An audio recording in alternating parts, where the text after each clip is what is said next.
това, което правите. Казвам го не случайно, защото моята майка също е учителка. Аплодисменти за вас.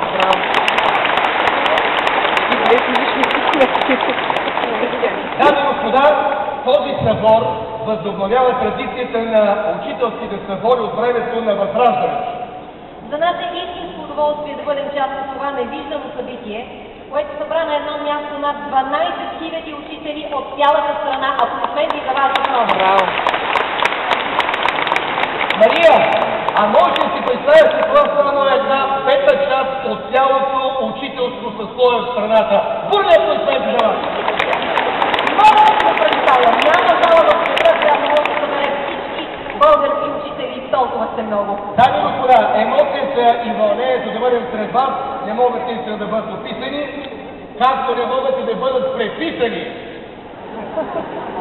Защото, както госпожа Кунева стана министър, и преписването по време на матури истини става невъзможно.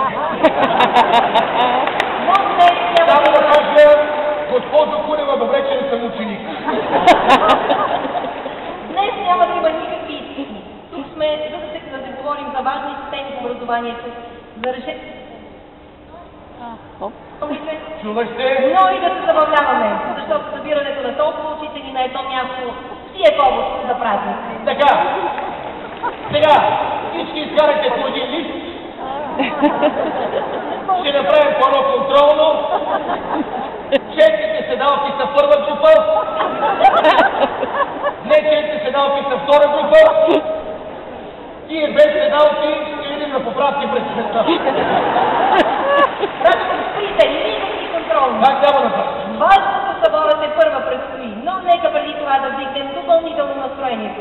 Започваме с песен. Дами и аплодисменти за легендите! Браво! Страхотно!